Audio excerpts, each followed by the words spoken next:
Hello everyone, welcome to learning session. अगर आप भी जेआईबी 2023 के लिए प्रिपरेशन कर रहे हो तो हमारे पास एएफएम सब्जेक्ट का फुल कोर्स अवेलेबल है, जिसमें हम आपको प्रोवाइड करवाते हैं वीडियो क्वेश्चंस जो कि हमारे हिंदी और इंग्लिश लैंग्वेज के मिक्स में अवेलेबल होते हैं। इसी के साथ हम आपको mock test, mega mock test और पीडीएफ नोट्स भी प्रोवाइड करते हैं, जिनकी हेल्प से आप इजीली रिवीजन कर सकते हो। और ये जो हमारी लाइव क्लासेस होती हैं वो आपको रिकॉर्डेड फॉर्म में भी मिल जाती है। तो अगर आप सिस्टमेटिक वे में एएफएम सब्जेक्ट की प्रिपरेशन करना चाहते हो तो फटाफट से हमारे कोर्स में जो है एनरोल कर लीजिए। जो हमारे कोर्सेज हैं वो इजीली एक्सेसिबल हैं। अगर आप एक एंड्रॉयड यूज़र हो तो IIBF learning centre application download कर लीजिए गूगल प्ले स्टोर से, और अगर आप एक iOS यूज़र हो तो माई इंस्टीट्यूट ऐप डाउनलोड कर लीजिए ऐप स्टोर से, और वहाँ पे आपको ऑर्गेनाइजेशन कोड यूज़ करना है GEGKT। तो फटाफट से इन एप्लीकेशन को डाउनलोड कर लीजिए और हमारे कोर्स में जो है एनरोल कर लीजिए। और अगर आप अभी हमारे कोर्स में एनरोल करते हो तो आपको लगभग 82% का ऑफ मिल जाता है, जिसके लिए आपको कूपन कोड यूज़ करना है न्यू 2023। तो फटाफट से हमारे कोर्स में जो है एनरोल कर लीजिए। इसी के साथ आप हमारे टेलीग्राम चैनल को भी ज्वाइन कर सकते हो, क्योंकि हम इसमें एग्जाम से रिलेटेड, क्लासेस से रिलेटेड इंपॉर्टेंट अपडेट जो है वो डालते रहते हैं। और इसी के साथ अगर आपको भी किसी भी तरह की क्वेरी होती है एग्जाम से रिलेटेड, क्लासेस से रिलेटेड, तो आप जो है इस चैनल पे हमें मैसेज कर सकते हो। तो फटाफट से हमारे टेलीग्राम चैनल को ज्वाइन कर लीजिए ताकि कोई इंपॉर्टेंट अपडेट आपसे मिस ना हो जाए। इसका लिंक मैंने आपको वीडियो की डिस्क्रिप्शन बॉक्स में प्रोवाइड कर दिया है। उस लिंक पे क्लिक करके आप जो है फटाफट से हमारे टेलीग्राम चैनल को ज्वाइन कर लीजिए। The first step towards achieving your dreams is having the right coach. Get the best education with IIBF Learning Center.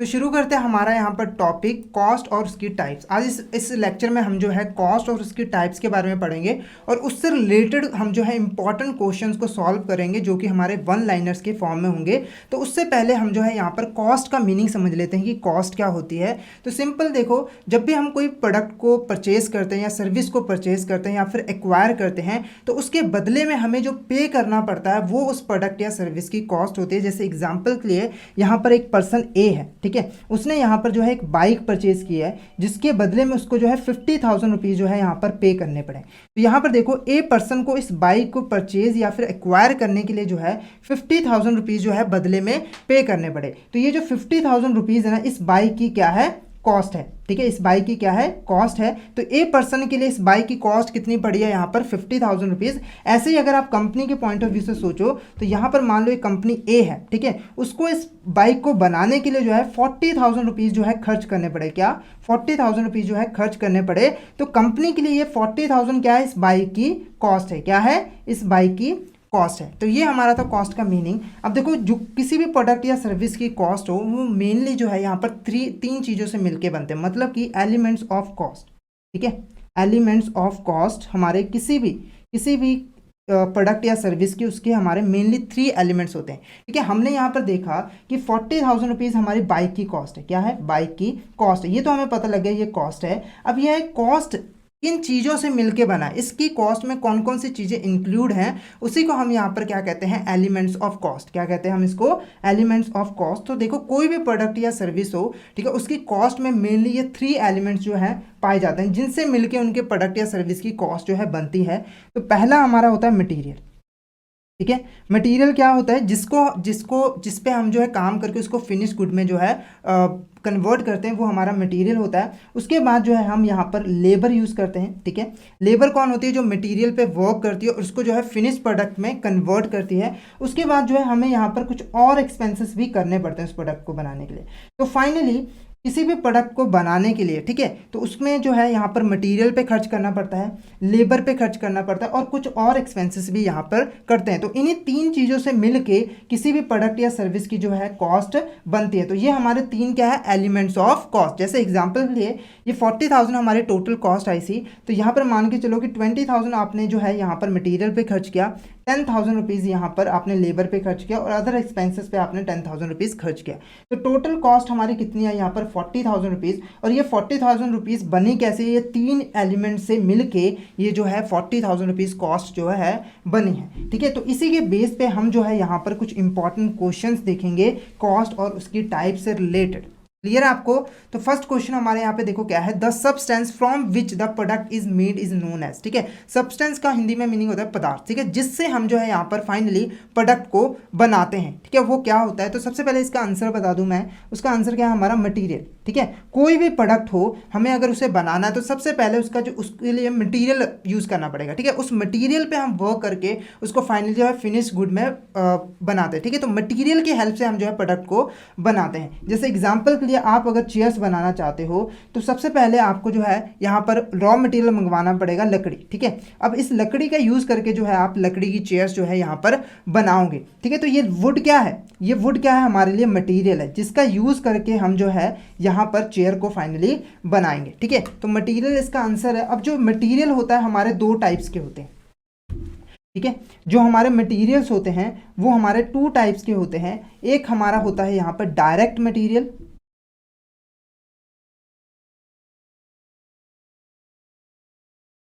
ठीक है, और एक हमारा होता है यहाँ पर इनडायरेक्ट मटेरियल।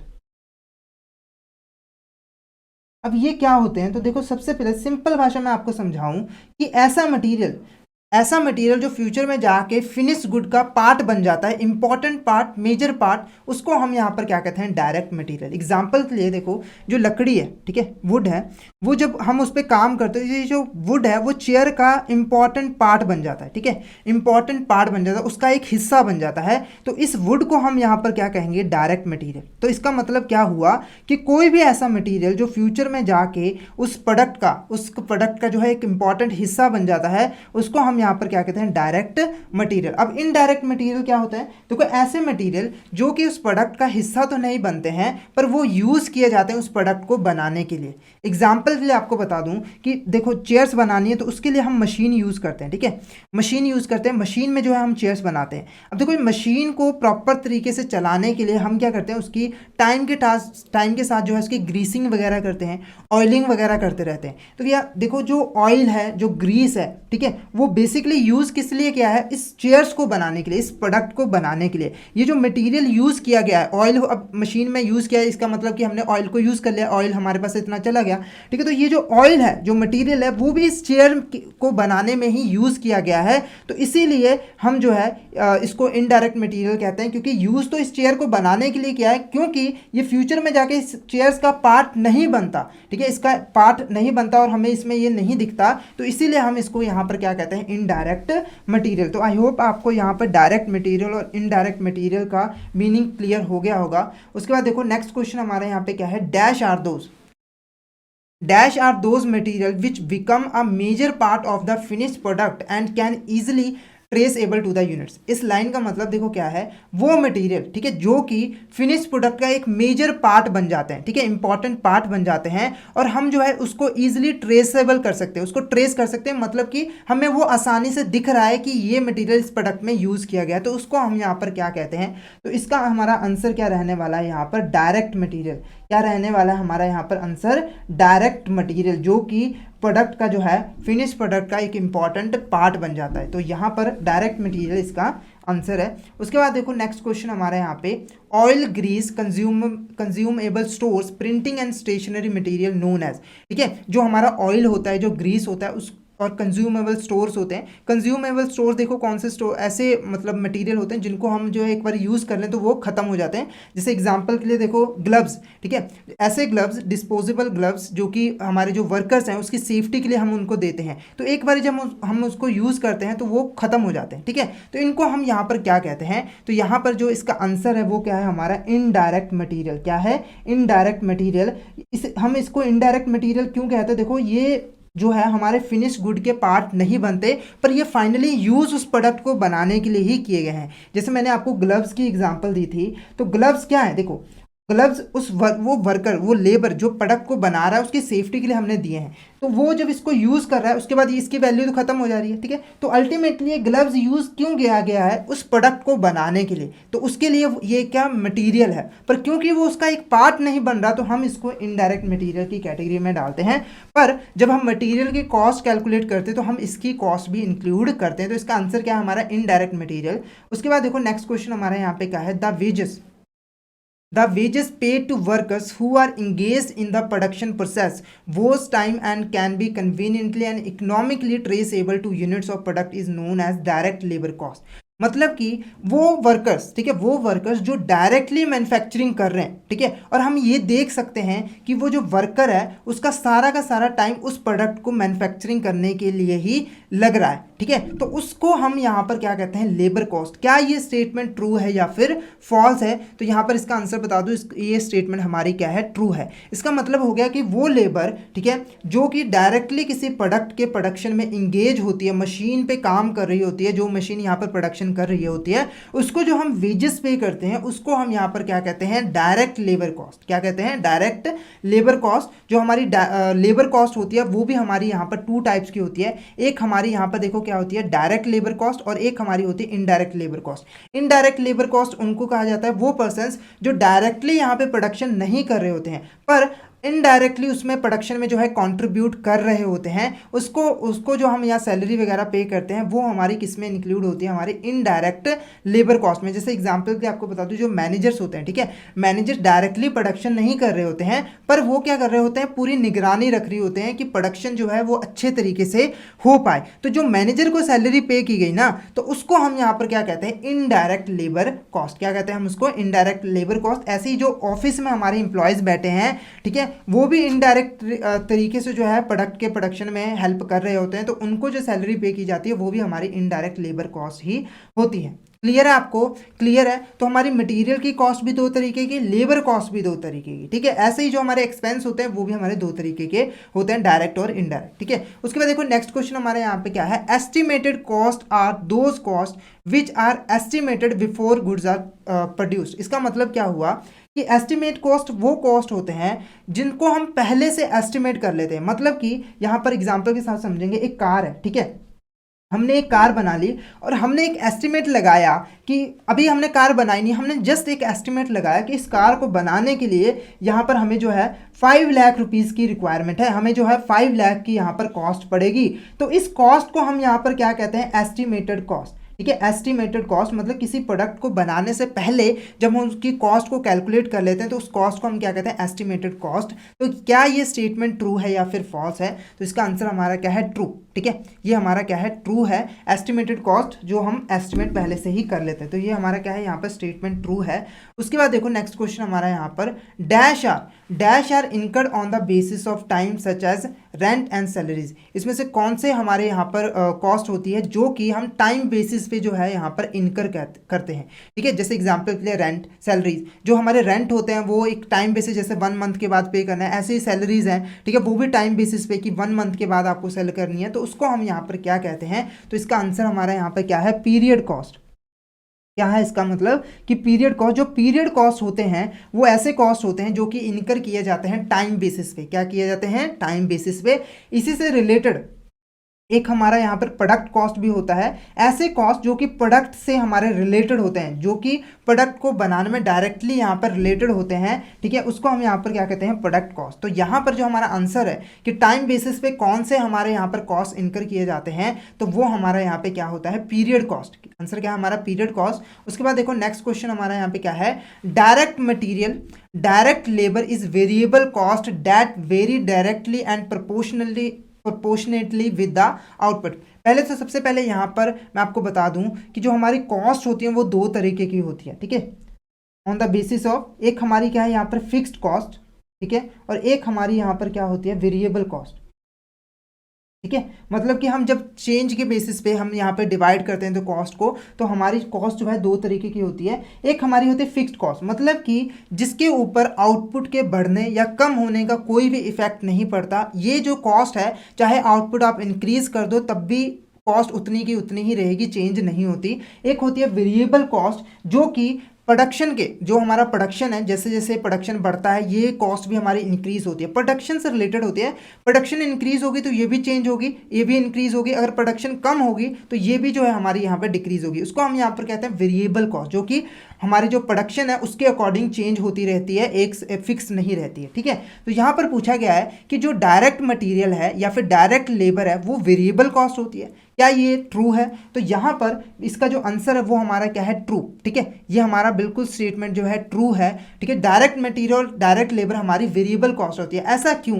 तो यहाँ पर देखो, मटेरियल हमारी जो डायरेक्ट मटेरियल है, जो हमारा डायरेक्ट मटेरियल है, ठीक है, डायरेक्ट मटेरियल है मतलब कि जिसका यूज करके हम प्रोडक्ट को बनाते हैं। तो यहाँ पर देखो, अगर आपका जैसे मान लो 5 चेयर्स बनाने के लिए, ठीक है, 5 चेयर्स बनाने के लिए आपकी जो है यहाँ पर 5 लाख की जो है लकड़ी आपको लगती है। 5 लाख ज़्यादा हो जाएगा, यहाँ पर 5,000 रुपीज़। ठीक है, 5,000 रुपीज़ आपको यहाँ पर लगते हैं 5 चेयर्स को बनाने के लिए। तो अगर आपने यहाँ पर प्रोडक्शन इंक्रीज कर दी, ठीक है, 10 चेयर्स कर दी, तो यहाँ पर जो आपका मटेरियल होगा वो भी इंक्रीज होकर कितना हो जाएगा? 10,000। ठीक है, तो ये क्या है? एक तरह का वेरिएबल कॉस्ट है जो कि प्रोडक्शन के हिसाब से यहाँ पर चेंज हो रहा है। ऐसे ही डायरेक्ट लेबर है, अगर आप पहले देखो 5 चेयर्स बनाते थे, एक दिन में 5 चेयर्स बनती थी, तो आपको यहाँ पर 5 लेबर्स की जरूरत पड़ती थी। पर अगर आपने यहाँ पर चाहते हो कि 10 चेयर्स आपके पूरे दिन में बने, तो आपको यहाँ पर लेबर जो है वो बढ़ानी पड़ेगी। तो वो भी हमारी यहाँ पर क्या होती है? वेरिएबल कॉस्ट, जो कि यहाँ पर हमारी प्रोडक्शन के साथ जो है, आउटपुट के साथ जो है यहाँ पर चेंज होती रहती है, बदलती रहती है। तो ये हमारी स्टेटमेंट क्या है? यहाँ पर ट्रू है। इसका आंसर हमारा क्या होगा? यहाँ पर ट्रू। क्लियर है आपको? उसके बाद देखो नेक्स्ट हमारा यहाँ पे क्या है? Manufacturing and production cost is the cost of operating the manufacturing division of undertaking. इसका मतलब क्या है कि किसी भी ऑर्गेनाइजेशन में जो मैन्युफैक्चरिंग डिपार्टमेंट है उसके ऊपर हमने जितना खर्च किया है, क्या हम उसको मैन्युफैक्चरिंग और प्रोडक्शन कॉस्ट कहते हैं। सिंपली कहने का मतलब कि जो जहाँ पे हम प्रोडक्शन करते हैं ना, जिस प्रोडक्शन करते हैं, तो उसको हम यहाँ पर क्या कहते हैं? Production department. ये प्रोडक्शन डिपार्टमेंट हो गया। ठीक है, ठीक है, मैन्युफैक्चरिंग डिपार्टमेंट हो गया। तो इस डिपार्टमेंट में जितना भी खर्च किया गया है उसको हम यहाँ पर क्या मैन्युफैक्चरिंग और प्रोडक्शन डिपार्टमेंट कहते हैं, कॉस्ट कहते हैं, सॉरी। तो क्या ये हमारा स्टेटमेंट ट्रू है या फिर फॉल्स? तो ये हमारी स्टेटमेंट क्या है? ट्रू।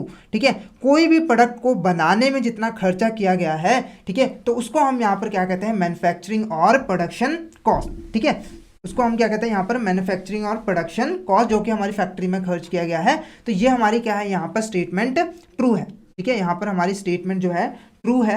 उसके बाद देखो नेक्स्ट क्वेश्चन हमारा क्या है? Next question, dash cover all expenditure incurred in formulating the policy, directing the organisation and controlling the operation of a concern. तो सबसे पहले देखो यहाँ पर जब हम कोई ऑर्गेनाइजेशन स्टार्ट करते हैं, बिजनेस स्टार्ट करते हैं, तो उस बिजनेस को कंट्रोल करना बहुत ज़रूरी होता है। ठीक है, उसके लिए बढ़िया से बढ़िया पॉलिसीज़ बनानी है। ठीक है, कि जो हमारी ऑर्गेनाइजेशन है वो इस तरीके से काम करेगी, इस पॉलिसी के अकॉर्डिंग काम करेंगी, और वहाँ पे समय समय पे डायरेक्शंस देनी पड़ती हैं। ठीक है, जो हमारे वर्कर्स हैं उनको डायरेक्शन देनी है कि आपने जो है यहाँ पर प्रोडक्शन इस तरीके से करनी है। ठीक है, ये मेथड्स को फॉलो करना है। सिंपली कि एक ऑर्गेनाइजेशन को मैनेज करना है। ठीक है, एक ऑर्गेनाइजेशन को क्या है? मैनेज करना है। तो उस मैनेज करने के लिए जो खर्च किया जाता है उसको हम यहाँ पर क्या कहते हैं? वो हमारी कौन सी कॉस्ट होती है? यहाँ पर कौन कौन से खर्च? देखो, जो मैनेजर है, ठीक है, जो यहाँ पर पॉलिसीज वगैरह बना रहा है, उसको यहाँ पर सैलरी पे की गई है। ठीक है, उसको हम यहाँ पर क्या कहते हैं? तो यहाँ पर इसका आंसर क्या है? हमारा एडमिनिस्ट्रेशन कॉस्ट।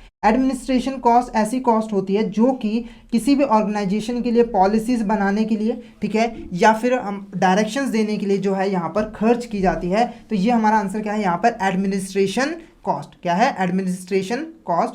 उसके बाद देखो नेक्स्ट क्वेश्चन हमारा यहाँ पे क्या है? Selling and distribution cost includes advertisement and market research expense. क्या ये स्टेटमेंट हमारी ट्रू है या फिर फॉल्स है? तो पहले देखो, सेलिंग और डिस्ट्रीब्यूशन कॉस्ट क्या होती है? जब हम कोई प्रोडक्ट को फाइनली बना लेते हैं तो उसको सेल करने के लिए, ठीक है, और डिस्ट्रीब्यूट मतलब कि उसको जो है अपने कस्टमर तक पहुंचाने के लिए जो हम खर्च करते हैं उसको हम यहाँ पर क्या कहते हैं? Selling and distribution cost. इसमें क्या हमारा एडवर्टाइजमेंट और मार्केट रिसर्च आता है? तो ये बिल्कुल हमारी स्टेटमेंट ट्रू है।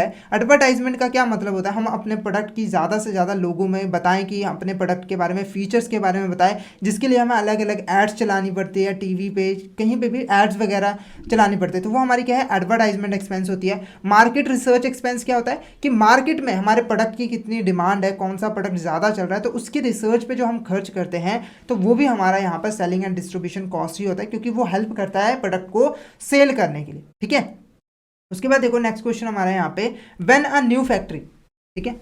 When a new factory is started और when a new product is introduce certain expenses are incurred on the trial runs known as, मतलब कि जब भी कोई नई फैक्ट्री बनाई जाती है या फिर कोई नया प्रोडक्ट लॉन्च किया जाता है तो उसके लिए उससे पहले उसको मतलब प्रोडक्शन करने से पहले कुछ खर्च किया जाता है जो कि ट्रायल रन्स, मतलब कि जैसे कोई नया प्रोडक्ट बना है, ठीक है, तो हम पहले क्या करते हैं, फाइनली उसकी प्रोडक्शन स्टार्ट करने से पहले कुछ उसके ट्रायल्स करके देख देते हैं कि क्या ये प्रोडक्ट सही से बन रहा है कि नहीं बन रहा है। ऐसे ही कोई फैक्ट्री है, उसमें जब हम प्रोडक्शन करना स्टार्ट करते हैं तो हम पहले कुछ ट्रायल्स करके देखते हैं, ठीक है, तो उस पर जो खर्च किया जाता है उसको हम यहाँ पर क्या कहते हैं, तो उसका आंसर हमारा क्या है, प्री प्रोडक्शन कॉस्ट। क्या होता है हमारा प्री प्रोडक्शन कॉस्ट, मतलब कि प्रोडक्शन करने से पहले जो हम ट्रायल्स करते हैं उस पर जो खर्च करते हैं वो हमारा यहाँ पर क्या होता है, प्री प्रोडक्शन कॉस्ट। इसका आंसर हमारा क्या है, प्री प्रोडक्शन कॉस्ट। उसके बाद देखो नेक्स्ट क्वेश्चन हमारा क्या है, all variable cost are controllable and fixed cost are not. इसका मतलब क्या हुआ, ये क्या हमारी ट्रू स्टेटमेंट है, तो मैंने आपको मीनिंग बता दिया था यहाँ पर कि वेरिएबल कॉस्ट जो कि प्रोडक्शन के साथ जो है इंक्रीज होती है डिक्रीज होती है, और फिक्स्ड कॉस्ट जो कि फिक्स ही रहती है। तो यहाँ पर कंट्रोलेबल का मतलब है कि जिस ऐसी कॉस्ट जिसको हम कंट्रोल कर सकते हैं, और फिक्स कॉस्ट जो है उसको हम कंट्रोल यहाँ पर नहीं कर सकते। तो वेरिएबल कॉस्ट को हम कंट्रोल कर सकते हैं कि नहीं, ये देखो अगर हम चाहें तो यहाँ पर जो हमारी प्रोडक्शन पहले 5 चेयर्स होती थी, ठीक है, 5 चेयर्स होती थी, अगर हमें यहाँ पर लग रहा है कि हमारी कॉस्ट ज़्यादा बढ़ रही है तो हम क्या करते हैं, यहाँ पर जो प्रोडक्शन है वो थोड़ी कम कर सकते हैं, हम प्रोडक्शन थोड़ी सी कम कर सकते हैं जिसके लिए हमारे मटेरियल पे थोड़ी कॉस्ट जो है वो कम आएगी, ठीक है। तो यहाँ पर जो वेरिएबल कॉस्ट है, जो वेरिएबल कॉस्ट है उसको हम कंट्रोल कर सकते हैं, अपने प्रोडक्शन को लेवल को इंक्रीज और डिक्रीज करके अपने जो यहाँ पर वेरिएबल कॉस्ट है उनको हम यहाँ पर कंट्रोल कर सकते हैं। तो ये स्टेटमेंट हमारी ट्रू है, वेरिएबल कॉस्ट तो हमारी यहाँ पर कंट्रोलेबल होते हैं। अब फिक्स के कॉस्ट क्यों नहीं होते वो भी बता देता हूँ। देखो मान लो आपने एक यहाँ पर जो है बिल्डिंग ली हुई है, ठीक है, आपने यहाँ पर एक बिल्डिंग रेंट पे ली हुई है जिसके लिए आप 10,000 जो है पर मंथ जो है पे करते हो। तो यहाँ पर देखो आपने चाहे प्रोडक्शन यहाँ पर 100 यूनिट्स की हो, ठीक है, चाहे आपने यहाँ पर 0 यूनिट्स प्रोडक्शन की हो, पर आपको जो है यहाँ पर 10,000 रेंट तो देना ही पड़ेगा। इसका मतलब क्या हुआ कि फिक्स कॉस्ट को आप जो है प्रोडक्शन की हेल्प से प्रोडक्शन को इंक्रीज डिक्रीज करके यहाँ पर कंट्रोल नहीं कर सकते, तो इसीलिए ये हमारे अनकंट्रोलेबल कॉस्ट होते हैं। 10,000 तो आपको यहाँ पर पे करना ही पड़ेगा, चाहे आप प्रोडक्शन जितनी मर्जी कर लो, तो इसको हम यहाँ पर कंट्रोल नहीं कर सकते। तो ये हमारी स्टेटमेंट क्या है, यहाँ पर ट्रू है। उसके बाद देखो नेक्स्ट क्वेश्चन हमारे यहाँ पे क्या है, standard cost. Standard cost is one that has already been incurred and can not be avoided by decisions taken in the future. मतलब स्टैंडर्ड कॉस्ट ऐसी कॉस्ट होती है जो कि हम पहले ही इनकर कर चुके हैं होते हैं और इसको जो है हम अवॉइड नहीं कर सकते, इसमें हम कंट्रोल नहीं कर सकते। तो क्या ये स्टेटमेंट हमारी ट्रू है या फिर फॉल्स है? तो सबसे पहले हम जो है यहाँ पर स्टैंडर्ड कॉस्ट का मीनिंग समझते हैं कि स्टैंडर्ड कॉस्ट हमारी होती क्या है। स्टैंडर्ड कॉस्ट हमारी यहाँ पर होती क्या है, तो देखो जब भी हम कोई प्रोडक्ट बनाते हैं, जब भी हम कोई यहाँ पे जैसे मान लो कार बनानी हमने, तो हम क्या करते हैं ना, पहले एक स्टैंडर्ड फिक्स कर देते हैं कि इस कार को बनाने के लिए यहाँ पर 5 लाख रुपीज़ ही खर्च होंगे, ठीक है। हमने एक एस्टिमेट लगाया, ठीक है, उसके बिहाफ पे हमने एक स्टैंडर्ड फिक्स कर दिया कि एक नॉर्मल कार को बनाने के लिए 5 लाख रुपीज़ जो है खर्च होते हैं, ठीक है। तो ये हमारी क्या हुई, स्टैंडर्ड कॉस्ट, जो हमने यहाँ पर कॉस्ट का स्टैंडर्ड फिक्स किया है। और जब हम फाइनली प्रोडक्शन करना स्टार्ट करते हैं तो हम जो है स्टैंडर्ड के हिसाब से चलता है कि हमें जो अपनी कॉस्ट है वो 5 लाख के अंडर ही करनी है। तो ये क्या हमारी पहले से इनकर कॉस्ट है? बिल्कुल नहीं, ये तो हमने सिर्फ एक स्टैंडर्ड सेट किया है। उसके बाद जब हम उसको फाइनली प्रोडक्ट को बनाते हैं तो वो हम तब इनकर करना शुरू करते हैं। तो ये जो है हमारी जो है इनकर कॉस्ट नहीं होती है, इसको हम फ्यूचर में जो है अवॉइड कर सकते हैं, इसको कंट्रोल कर सकते हैं। तो ये जो है हमारी स्टेटमेंट क्या है, फॉल्स। ये स्टेटमेंट हमारी क्या है, फॉल्स है। क्लियर है आपको? क्लियर है। उसके बाद देखो नेक्स्ट क्वेश्चन हमारा यहाँ पे, joint cost. Joint cost are those cost incurred up to the point of separation. मतलब जॉइंट कॉस्ट क्या होती है, ऐसी कॉस्ट जो कि हम इनकर करते हैं उस पॉइंट तक जब तक कि प्रोडक्ट हमारे सेपरेट नहीं हो जाते। इसका मतलब क्या हुआ, पहले देखते हैं जॉइंट कॉस्ट। देखो कई बार क्या होता है ना, हम कुछ ऐसा रॉ मटेरियल यूज़ करते हैं, ठीक है, कुछ ऐसा यहाँ पर रॉ मटेरियल यूज़ करते हैं जिससे जब हम प्रोडक्शन करना स्टार्ट करते हैं ना, तो आगे चलकर उसी raw material, same raw material से 2 प्रोडक्ट बन जाते हैं।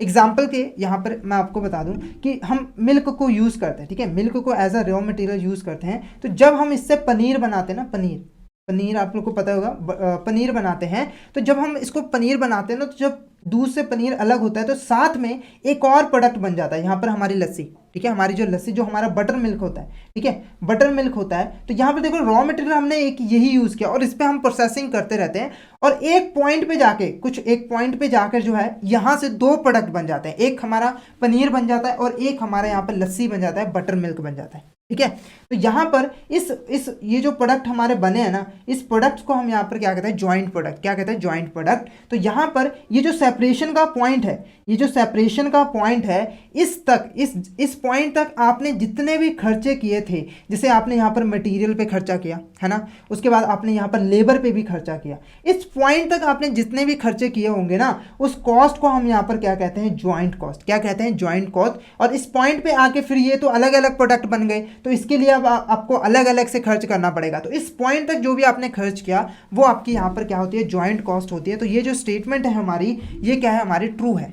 ये स्टेटमेंट क्या है, हमारी यहाँ पर ट्रू स्टेटमेंट है। उसके बाद देखो नेक्स्ट क्वेश्चन हमारा यहाँ पे, next question, capital expenditure provides benefit to the future period and it is classified an asset. मतलब कि जो हम कैपिटल एक्सपेंडिचर करते हैं उससे हमें जो है फ्यूचर में बेनिफिट मिलता है और उसको हम यहाँ पर क्या कहते हैं, एसेट। मतलब जो भी हम कैपिटल एक्सपेंडिचर करते हैं उसको हम यहाँ पर क्या कहते हैं, एसेट। जैसे एग्जाम्पल किया, आपने एक मशीन खरीद ली, आपने एक मशीन खरीद ली, ठीक है, मशीन खरीदी, आपने यहाँ पर पैसा पे किया होगा, आपने यहाँ पर एक एक्सपेंडिचर कर दिया, ठीक है, एक्सपेंडिचर आपने यहाँ पर कर दिया, ठीक है। अब देखो इस मशीन का जो बेनिफिट है ना, इस मशीन को हम यूज़ करेंगे आने वाले कई सालों तक, ठीक है। मशीन्स की जनरल लाइफ 5-6 ईयर्स होती है, मान लो इस मशीन की लाइफ कितनी है, 5 ईयर। तो इसका जो बेनिफिट है ना वो हमको 5 ईयर्स तक मिलेगा। तो ये जो एक्सपेंडिचर हमने किया है ना, उसको हम यहाँ पर क्या कहते हैं, कैपिटल एक्सपेंडिचर। Capital expenditure. एक हमारा रेवेन्यू एक्सपेंडिचर भी होता है, ठीक है, एक हमारा यहाँ पर रेवेन्यू एक्सपेंडिचर भी होता है। रेवेन्यू एक्सपेंडिचर क्या होता है, ऐसा एक्सपेंडिचर, ठीक है, जिसका बेनिफिट हमें जो है उसी साल में मिल जाता है, फ्यूचर में नहीं मिलता, उसी साल में हमें मिल जाता है। जैसे यहाँ पर हमने कोई सैलरी पे की है, हमने यहाँ पर एम्प्लॉय को सैलरी पे की है, तो सैलरी हम कब पे करते हैं, जब उसने हमारे पास 1 मंथ काम कर लिया होता है, उसका बेनिफिट हमें मिल जाता है, तब हम उसकी जो है पेमेंट कर देते हैं। जैसे अगर उसने 12 मंथ्स तक काम किया, हमने उसको 12 मंथ्स की सैलरी पे कर दी, तो यहाँ पर हमने जो एक्सपेंडिचर किया उसका बेनिफिट भी हमें साथ के साथ मिल गया, तो वो हमारा यहाँ पर क्या होता है, रेवेन्यू एक्सपेंडिचर। और ये जो एक्सपेंडिचर कहते हैं ना, उसको हम यहाँ पर क्या कहते हैं, एक्सपेंस, ठीक है। जो कैपिटल एक्सपेंडिचर कहते हैं उसको हम यहाँ पर एसेट कहते हैं बाद में, ठीक है। और जो हमारा रेवेन्यू एक्सपेंडिचर होता है उसको हम यहाँ पर क्या कहते हैं, एक्सपेंस, ठीक है। तो यहाँ तक हमने जो है कॉस्ट से रिलेटेड कुछ इंपॉर्टेंट क्वेश्चंस देखे, 1 लाइनर क्वेश्चंस जो है हमने यहाँ पर देखे। तो आई होप आपको यहाँ तक एक ओवरव्यू मिल गया होगा कि कॉस्ट क्या होती है हमारी, उसकी कौन कौन सी यहाँ पर टाइप्स होती है। तो अगर आपको यहाँ पर वीडियो अच्छी लगी तो वीडियो को लाइक कर देना, हमारे चैनल को सब्सक्राइब कर देना, और इसी के साथ आप जो हमारे टेलीग्राम चैनल को ज़रूर ज्वाइन कर लीजिए, क्योंकि हम उसमें एग्जाम से रिलेटेड, क्लासेस से रिलेटेड इंपॉर्टेंट अपडेट जो है वो डालते रहते हैं। और अगर आपको भी किसी भी तरह की क्वेरी होती है तो आप जो है हमें टेलीग्राम चैनल पे मैसेज कर सकते हो। तो फटाफट से हमारे टेलीग्राम चैनल को जो है यहाँ पर ज्वाइन कर लीजिए। तो मिलती है नेक्स्ट क्लास में। Thank you so much everyone.